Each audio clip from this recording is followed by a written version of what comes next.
Welcome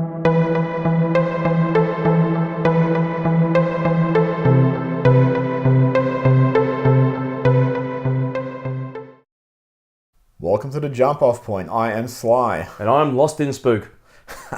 We have just watched season 1 of Lost in Space. Spook, general impressions. I'm sorry I don't do impressions. Jeez, that joke never gets old. Look, I've got to start by saying I'm a Lost in Space apologist. There was a lot that I really wanted to like about this show, and I think on some levels it did deliver. There is a lot of issues though with the show that grated on me during the watching of it. Okay, so let's actually look at some of the good stuff. Physically, it's a good representation, good looking representation of Lost in Space. Oh, beautiful show, very beautiful show.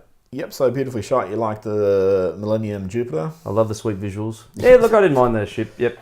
No, I love the way it was presented. Well cast. Molly Parker's great as Maureen Robinson. Yep, I really enjoyed her. Parker Posey is fantastic Way. as Dr. Smith. Well, yeah, Doctor insert name here. Yep.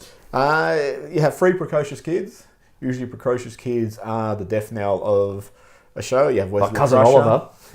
You love one. Well, Wesley Crusher, Lucas Wolenchuk in Deep Sea 9. Yeah. Usually they're pretty grating, but here I thought all of them were pretty likeable. None of them really pissed me off to any extent. No, I agree with that. I think the casting was generally pretty good. Technology looks pretty good. I mean, they didn't really go into the sciences of anything. No, which is fine. Yep. And the premise about colonization, which comes from the original series. Yep. But they also handle it in a mature way. Earth was running out of resources. Fucking Earth and the resources. If only I had an infinity glove. I would wipe out half the population. Oh no. So that all worked well. It was resources inflicted by that meteorite strike, though. So I think things were meant to be tracking fine, but then there was a major cataclysm that forced the social elite to be sent off. Was that J.J. Abrams making Star Wars movies? Yeah, pretty much. So that's the good stuff. So yeah, the building blocks were all there to provide a really solid foundation for a good launching platform. Yes. All right. So let's look at some of the bad. They politicised the characters. So you just have to these days, don't you? So the 3 women are geniuses. John Robinson's just a grunt, moronic grunt. Will is the one precocious kid who failed his colonisation application test. And full of self-doubt. Yep. And Don West is a moron. Jesus. Is he what? So I will say this, the thing I did like about Maureen Robinson, because the show, she's the orbit for the show, or she's the linchpin of the show. They actually wrote her really well, so she's a layered character. She's not like Rey in Star Wars, where she's just super good at everything, and she does everything, and even when she has doubt, there's no doubt because she just triumphs all the time. Maureen actually came across as a real person. She had fears, she had insecurities, she was very vulnerable at times, so it was actually an extremely well-laid character. It reminded me a little bit of Ripley from Aliens, without the machine gun bursting. Yep, yeah, stuff like that. But she was someone who was put in a position where she felt out of her depth, but she had the capacity to deal with it, and she reached in and she did that. So I thought at least she was really well written, unlike some of the characters which are portrayed now. I was pleasantly surprised by the character. I found a lot of the screen time really engaging. Yep. Some of the politicized statements over, too much in your face, but that's just how it is now. But other than that, I think it was a really well written, fleshed out character. And credit to Molly Parker, who played her very engagingly. Similarly, Parker Posey, who played... I'm disappointed, though, she didn't... Dr. Smith? No, I'm disappointed she didn't have any washing come out of a machine in a plastic bag. Yeah. But you can't have everything. No. Parker Posey played Dr. Smith really well. And it's a really thankless role, because it's a lot like... Hannibal. Mads Mikkelsen, who had to pick up Hannibal after Anthony Hopkins already won an Oscar for it in the TV adaptation. And Mads Mikkelsen did a great job, but he did it in his own way. And Parker Posey did this, sort of gets the Dr. Smith character itself in a little bit, but she actually played that really well. Toby Stephens totally wasted in interpretation of John Robinson. Toby Stephens, another great actor. He's fantastic in Black Sails. But he really just ran around scaling a lot of the times. And that was, sorry, I'll just jump in there. That was a thorn for me because, one of the great joys for me growing up as a kid and watching Lost in Space was just how much presence that John Robinson or Guy Williamson had in the show. That he was just like you'd wished he was your dad in some respects in terms of as a role model and the positiveness, and he had a really intimidating presence around him too. I mean, every time that he berated Will for doing something wrong, I felt bad too. Yep. So he just had something. I think we're talking about this as a character that resonated to you as a kid, but I wanted to see more of that in the John Robinson in the original show. series when Will and John had those father-son, those heartfelt moments. They were great. You really got from him that he was stern, disciplinarian when he needed to be, but he could be compassionate. He loved his kids and loved the family. And this John Robinson, not Toby Stevens' fault, because the way the character was written, just didn't really portray it. He's just really something of a moron. He had like a bit of a vulnerability, but he was really just portrayed as a grunt. Or written as a grunt. He was a commanding officer or something, wasn't he, in the show? You would have thought he would have had some sense of authority about him, but not to be. All right, so Ignacio Cerrichio, I don't know if that's pronounced right, as Don West. What a waste of space. Yeah, and that's not the actor's fault again. No. Totally ridiculous portrayal of Don West. A whiskey smuggling engineer that's just really almost there as comic relief without even doing that. Look, I just don't. The pilot would have been, I suppose. Acceptable. It's the fit. What's he going to do in the rest of this TV show? He can't smuggle anything. That was his one good skill. He can repair a few things every now and then, but that's. I mean, they obviously do a lot of repairing on this show in the past, so maybe that's where he's going to come into his fall. But other than that, geez, a waste of time. Yep. So they really messed that up. The depiction of the robot borders on stupid. I don't mind that it was alien, but geez, it really was. We had a discussion. Are we just talking about physical appearance now, or are we talking about the characterization? Physically, I don't think it's a great look. Like, it's an okay look. But we talked about like the robot in the original series, and even in the movie adaptation, I think it's 97. Oh, I love that one. And that film wasn't great, but that portrayal of the robot was exactly what this needed. Yep. That really heavy industrial machine that is designed that when you get to a planet, it's going to just sit there and build fucking stuff for you. And that's what was lacking. I mean, but there was obviously no robots inside of this. So I think it was that's probably, it would have been a better place to have it, is that each Jupiter had its own industrial robot to do all the heavy lifting when they got there.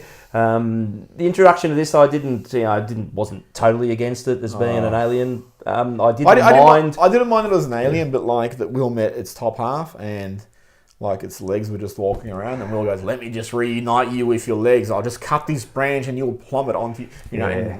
We're going to talk about leaps of faith a fair bit in the show, and that was probably the first of them.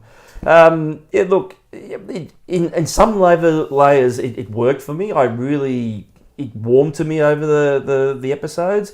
The way it was treated, though, as a character, was just borderline moronic at times, and that really lifted you out of the likeness you had for it. It just comes back to, are you serious? Is that what's going to happen? You're going to do this with it? It then sort of broke the moment. I like the way that they built the relationship between Will and Ray, but that was always a key element of the original series, and they tried really hard to replicate that. I think for the better part, they pulled it off.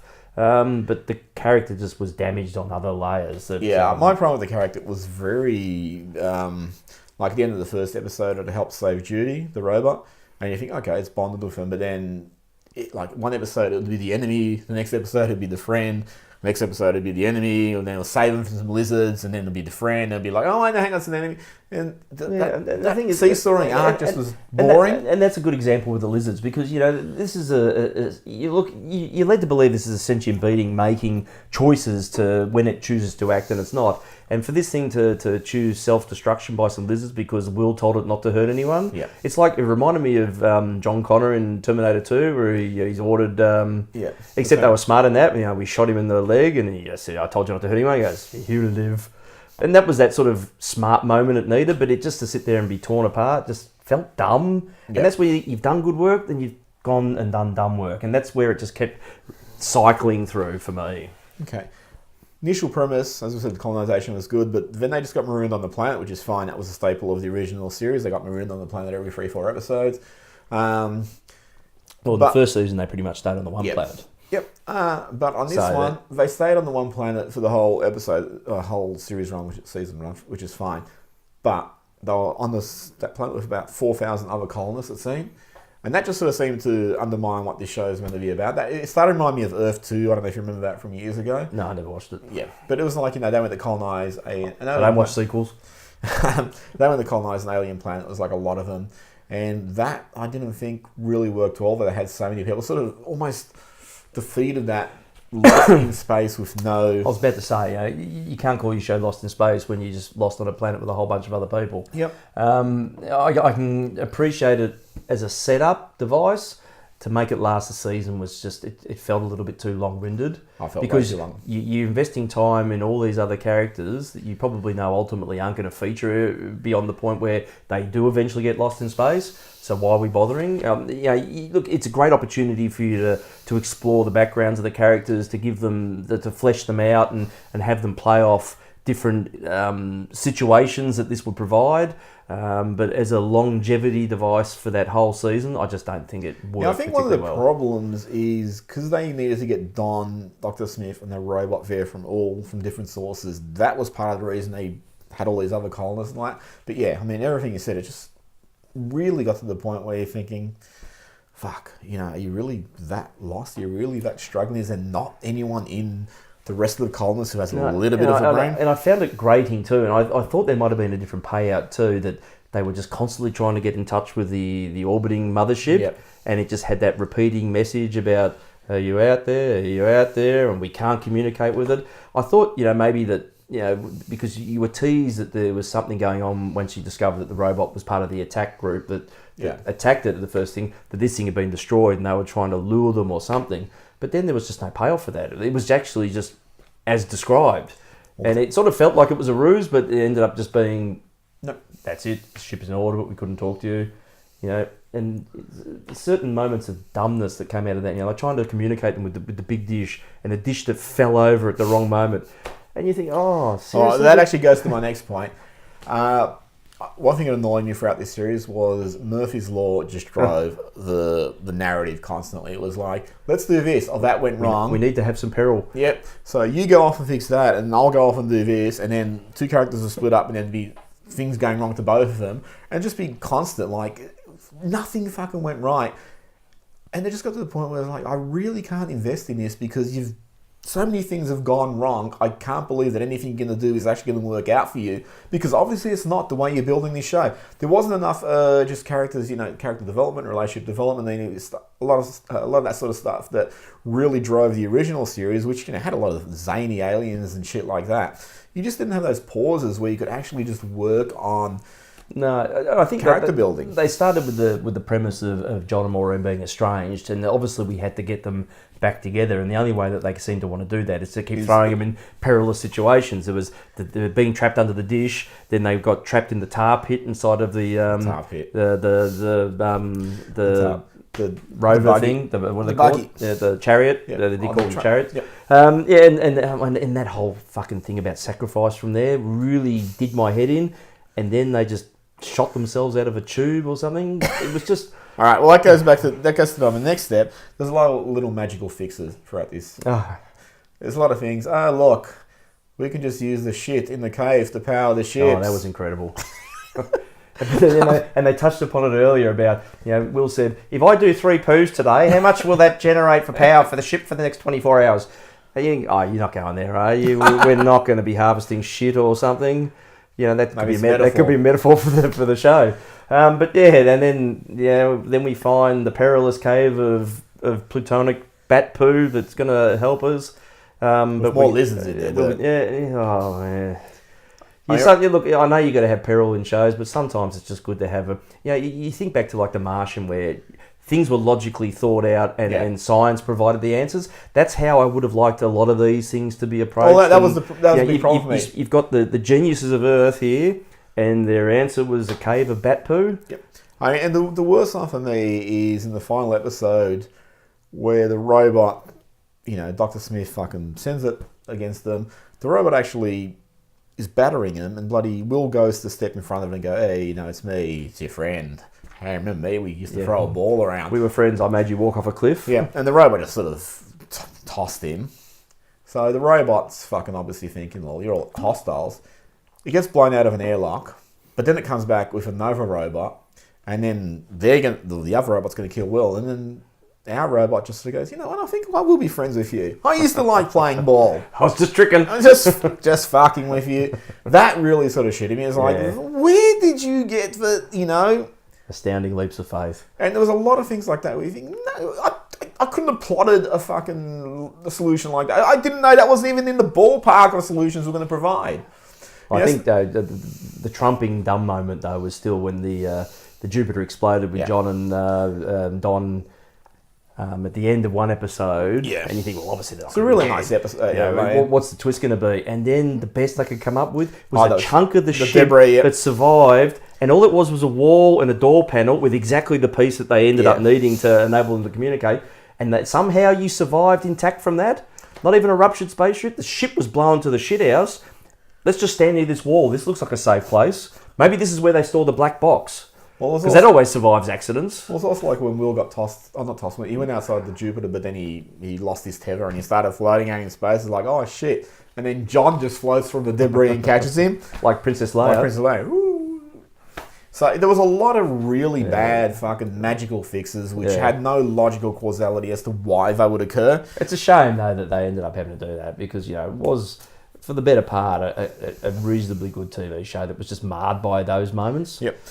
This Dr. Smith, so we're going back to Dr. Smith, they've written a character who really doesn't seem to have a lot of scope for development. No. I know the original, people say original Dr. Smith was just the same thing, but fine, that was, back in the 60s, that show was a reset switch. Every end of every episode, Dr. Smith would just go back to being Dr. Smith, they'd go back to being Lost. Well, second and third season. Yeah. The first one, he was quite an evil, nefarious villain. So, but just in terms of his character, say she's a fraud. She's already been exposed as a fraud. She's been exposed as dangerous. So how are you going to trust her from here? You're going to spend the season building her back up so she can then betray him. That's the thing. Where do you go with her from here? I mean, she's trapped with them now. They've done the thing where she's manipulated the robot. What's left? Well, she did. She's going to manipulate the whole planet of robots. Well, she did fire the tether out for John Robinson at the end, so she did her redeeming thing. But she won't be trusted though. Yeah, but I mean, how can you trust her? Again, like the original series was the reset switch every episode. From season 2 on and all that. This character on this series, which has a progression, how do you actually trust this person after she's lied to you, she's endangered you, she's turned a fucking robot against you? Where do you go with that? And this probably ties into the biggest issue. We keep talking about like the original series had a big reset switch. So the first season of the original series was serious sci-fi, and it actually had a progression. The whole season was like the same story that it followed through. But after that, they really went into the zany, creatures, the crash. Which was sign of the times, so. Batman, the TV series, had a lot of influence on and that's what it's really renowned for. It's really renowned for this campiness. Yep, the campiness, the humour. Offbeat humour, which made it brilliant. Peril of the week and all that sort of stuff. You got a reboot, which is really trying to reboot the season 1, which Lost in Space isn't that well known for. And if you go back to, I remember Lost in Space used to be one of those really well repeated shows. I don't recall the first season ever being repeated. Every time it was repeated, it was like from the colour episode. No, but that was the thing here in Australia. You never got to see the black and whites because they stopped showing black and white shows on TV. There was a mandate there, so you never got access to these things on repeat. Although Get Smart seemed to escape it there for a while, but I think Get Smart only the pilot was black and white. Was it? Yeah, I Dream of Jeannie, the first season was black and white. Just rewind that bit and forget I said it. Yeah, but it's really difficult. You've rebooted the show, fine, but you rebooted the season that would have killed the show had it keep going in that tone. And, it is a good, serious sci-fi series in that first season, but that's not what it's renowned for. So how do you make this show go on and survive and develop its own unique personality? And I reckon that's one of the really big struggles they've got at the moment. They have done some setup around that they've implied that robot race, which is going to be obviously the Borg, sentient robot, essentially that, or the V'ges, that they recovered their technology from a ship. They built or captured something, and that was the technology that drove this exploration. But they also implied that they must have caused the environmental issue that happened as well. Whether that's a ruse, we're not entirely sure yet. But now that we've gone to their home solar system, it's going to be about what's this race? Are they a threat to Earth? Are we going to and save being lost them? also. Yeah, but we're not lost because the robot knew where to take them. So we haven't got to the lost bit yet. Something still has to happen to make them lost. But to get back, they'll be lost. I was actually going to touch on that. Was our last point. So it had a cliffhanger, and it put all the pieces in place. So you finally had the Jupiter 2. You had them catapulted away from known space, and you had Don West and Dr. Smith on All the principles. Yeah, all the principles.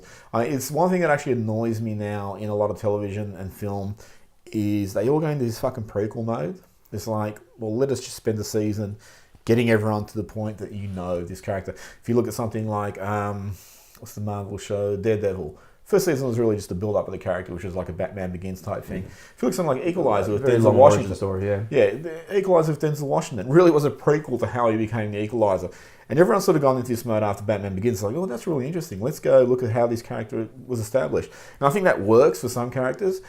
I don't think we really needed it in Lost in Space. Lost in Space, what they did for a season, I think they probably could have done in 3 episodes to get all those principles and then put them somewhere. But as you've said, they now have all the pieces in place to actually do something that's uniquely their own. No, I live in hope that that's going to be the case. So look, it's been renewed for a second season, which is good. I'm keen to see where they take it. Like I said, I really would love. I love Lost in Space. I'd love to see a good quality rendition of Lost in Space. Sci-fi. Yep, well that too. But I'd love to see the Space Family Robinson come good again. Let's say they built the foundation. It's going to be up to them where they take this next season now. And hopefully you look back and think, we did make some glaring errors. Let's not repeat those. Let's focus on the family aspect, the survival aspect. The being lost in space aspect might be an interesting one, because you figure too that whatever happens with these aliens, it has to be terminated by 2nd or 3rd episode. You can't do a whole season of this again because we're not lost in space. The robot's going to be making choices. Do I stick with my own kind, or am I going to be marooned with these guys? There has to be a separation at some point from where they know things to where they become lost. I've been lost before. This is exactly what it looks like. That should be what the premise of the show suddenly becomes. But they're going to have, because again, it's not like the original series, which every episode they encounter a different alien, or machines in caves or something like that. And then that episode, always in the caves. That episode was about dealing with those. It's going to probably have to have arcs where they're dealing with certain things over seasons and all that. But they're always going to have to be trying to get back to Earth or to the colony. I don't even know if that's really important enough, though, to drive the show. I mean, something like Star Trek Voyager did it really poorly. Did it? Yeah. If I watched it, I'd know. Yeah.